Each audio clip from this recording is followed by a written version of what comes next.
தந்தை, மகன், தூய ஆவியினுடைய அருளும் ஆசீரும் உங்கள் ஒவ்வொருவரோடும் நிறைவாக இருப்பதாக.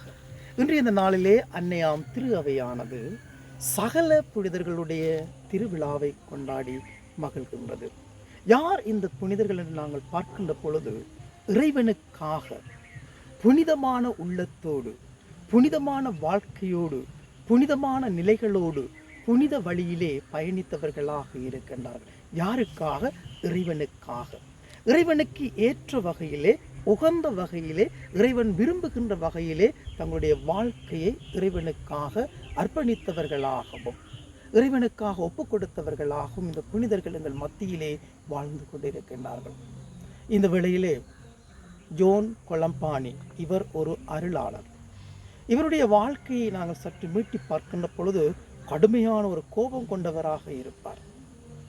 தன் மனைவி சாப்பாடு கொண்டு வர பிந்தியதால் புனிதரான ஒரு புனிதராக இவர் விளங்குகின்றார்.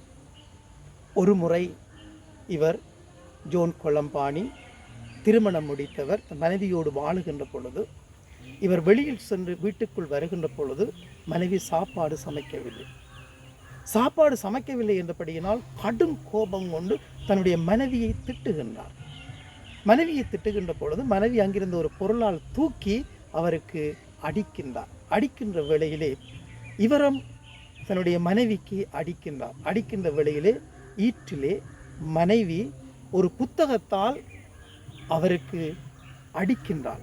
புத்தகத்தை அவர் மீது வீசுகின்ற பொழுது அந்த புத்தகம் கீழே நிலத்திலே கிடக்கின்றது. பார்க்கின்றார், அந்த புத்தகம் சகல புனிதர்களுடைய வரலாறு நிறைந்த புத்தகமாக இருக்கின்றது. அந்த புத்தகத்தை எடுக்கின்றார். தன்னுடைய வாழ்க்கையிலே அந்த புத்தகத்தை வாசிக்க தொடங்குகின்றார். ஒவ்வொரு புனிதருடைய வரலாறுகளையும் வாசிக்க தொடங்குகின்றார். புனிதமான நிலையை உணர்கின்றார், புனிதமான வாழ்க்கையை உணர்கின்றார், புனிதமான வழியை கண்டுகொள்ளுகின்றார். அவர் அந்த புத்தகத்தை எடுத்து நாளுக்கு நாள் வாசிக்க அவருடைய வாழ்க்கையிலே ஒரு புனித நிலை உதயமாகின்றது. நானும் ஒரு புனிதராக வேண்டும் என்ற ஒரு எண்ணத்தோடு தன்னுடைய உள்ளத்தை புனிதமாக்கிக் கொள்ளுகின்றார், தன்னுடைய வாழ்க்கையை புனிதமாக்கிக் கொள்ளுகின்றார். மனைவியோடு சேர்ந்து ஒற்றுமையாக வாழக்கூடிய நிலையிலே தன்னுடைய குடும்ப வாழ்க்கையை புனிதமான நிலையிலே வாழ ஆரம்பிக்கின்றார். இன்று அவர் ஒரு அருளாளராக முத்திப்பெறு பட்டம் பெற்றவராக எங்கள் மத்தியிலே திகழ்கின்றார். ஜோன் கொலம்பானி, முத்திப்பேறு பெற்ற ஜோன் கொலம்பானி. இந்த வகையிலே நாங்கள் பார்க்கின்ற பொழுது நாங்களும் புனிதர்களாக மாறலாம். எங்களுடைய வாழ்க்கை நிலைகளை இறைவனுக்கு ஏற்ற வகையிலே வாழ நினைக்கின்ற பொழுது, வாழ துடிக்கின்ற பொழுது எங்களுடைய வாழ்க்கையையும் புனிதர்களுடைய வாழ்க்கையோடு வாழுகின்ற பொழுது எங்களுடைய வாழ்க்கையும் ஒரு நாள் புனித நிலைக்கு உயர்த்தப்படலாம். கர்தினால் மார்னிங் சொல்லுகின்றார், புனிதம் என்பது அசாதாரண செயற்பாடுகளை செய்வது அல்ல, சாதாரண செயற்பாடுகளை அசாதாரண நிலைகளோடு ஆவலோடு செய்வதே புனிதம் என்று சொல்லுகின்றார். புனித பெலிக்ஸ் ஆட்லர் சொல்லுகின்றார், தலைவருக்கும் புனிதருக்கும் என்ன வித்தியாசம் என்பதை வெளிப்படுத்துகின்றார்.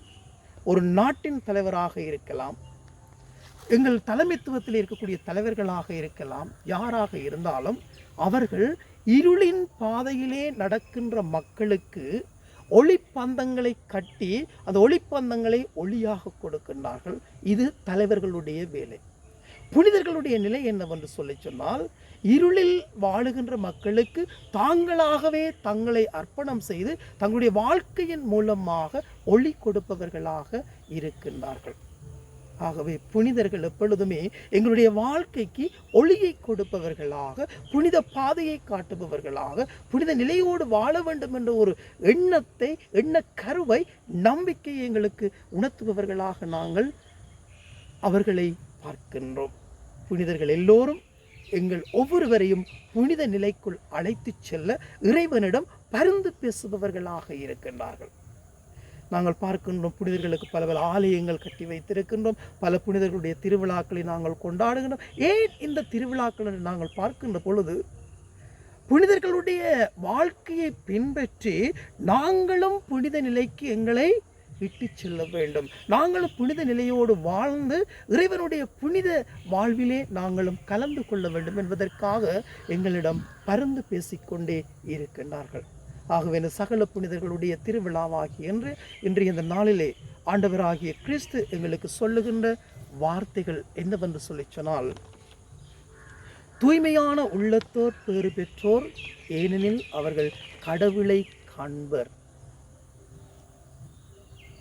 அமைதியை ஏற்படுத்துவோர் பேறு பெற்றோர், ஏனெனில் கடவுளின் மக்கள் என அழைக்கப்படுவர். நீதியின் பொருட்டு துன்புறுத்தப்படுவோர் பேறு பெற்றோர், ஏனெனில் விண்ணரசு அவர்களுக்குரியது. ஆண்டவருடைய இந்த வார்த்தைகளை நாங்கள் பார்க்கின்ற பொழுது தூய்மையான உள்ளம் கொண்டவர்களாக புனிதர்கள் வாழ்ந்தார்கள். அதே நிலையிலே நாங்களும் வாழ வேண்டும். அமைதியை ஏற்படுத்தி வாழ்ந்தார்கள். உள்ளத்திலே அமைதி, வாழ்க்கையிலே அமைதி, மக்கள் மத்தியிலே வாழுகின்ற பொழுது அமைதி, இப்படியான அமைதியான நிலையிலே அவர்கள் வாழ்ந்தார்கள். தங்களுடைய வாழ்க்கையை அமைதியின் பாதையிலே இட்டுச் சென்றார்கள். ஆண்டவராகிய கிறிஸ்து உயிர்த்தெழுந்து முதல் சீடர்களுக்கு தோன்றுகின்ற பொழுது உங்களுக்கு அமைதி உரித்தாக என்று சொன்னார். அதே வார்த்தைகளை பின்பற்றி அவர்கள் அமைதியின் நிலையிலே வாழ்ந்தார்கள். மூன்றாவதாக நாங்கள் பார்க்கின்றோம், நீதியின் பொருட்டு துன்புறுத்தப்படுவோர் நீதியை நிலைநாட்டினார்கள். நீதி என்றால் என்ன என்பதை எடுத்துரைத்தார்கள். நீதிக்காக குரல் கொடுத்தார்கள். புனிதமான வாழ்க்கையோடு தங்களை இறைவனுக்காக முழுமையாக ஒப்புக் கொடுத்தார்கள். ஆகவே சகல புனிதர்களுடைய திருவிழாவாகிய இன்றைய நாளிலே நாங்கள் ஒவ்வொருவரும் புனிதர்களை நோக்கி நாங்கள் மன்றாடுவோம். எங்களுடைய வாழ்க்கையிலே நாங்கள் பார்க்கின்றோம், எங்களுக்கு பெயர்கள் வைத்திருக்கிறார்கள். ஒவ்வொரு பெயருக்கு பின்னாலும் ஒரு புனிதர் இருக்கின்றார். புனிதர்களுடைய பெயரை தாங்கியவர்களாக நாங்கள் வாழ்ந்து கொண்டிருக்கின்றோம். எந்தெந்த புனிதர்களுடைய பெயர்களை நாங்கள் எங்களுடைய வாழ்க்கையிலே நாங்கள் கொண்டு வாழ்கின்றோமோ அந்த புனிதருடைய வாழ்க்கையை நாங்கள் பின்பற்றி வாழ வேண்டும் என எங்களுடைய உள்ளங்கள் துடிக்க வேண்டும். ஆண்டவராகிய கிறிஸ்து எங்களுக்காகவே புனித நிலையை வாழ்ந்தார். புனித நிலையோடு நாங்களும் வாழ்ந்து புனிதமான நிலையோடு ஆண்டவருடைய வழியிலே நாங்கள் செல்ல நாங்கள் ஆயத்தமாகவும் தூய உள்ளம் கொண்டவர்களாக, அமைதியின் பாதையிலே நடப்பவர்களாக, நீதியை நிலைநாட்டுபவர்களாக நாங்கள் எல்லோரும் இறைவனுடைய பாதையிலே செல்ல தயாராக வேண்டும். புனித நிலை வேண்டும், புனித உள்ளம் வேண்டும், புனித வாழ்வு வேண்டும். புனித வாழ்வோடு ஆண்டவருடைய பாதையிலே நாங்கள் பயணிக்க ஆயத்தமாகுவோம். உங்கள் அனைவருக்கும் சகல புனிதர்களுடைய திருவிழா நல் வாழ்த்துக்களை தெரிவித்து நிற்கின்றேன். அன்னைமரி மூலமாக புனிதர்களின் பாதையிலே, புனித பாதையிலே, புனித உள்ளத்தோடு புனித வாழ்வோடு நாங்கள் பயணமாகுவோம். எல்லாம் வல்ல இறைவன் தந்தை, மகன், தூய ஆவி உங்கள் அனைவரையும் நிறைவாக ஆசீர்வதிப்பாராக.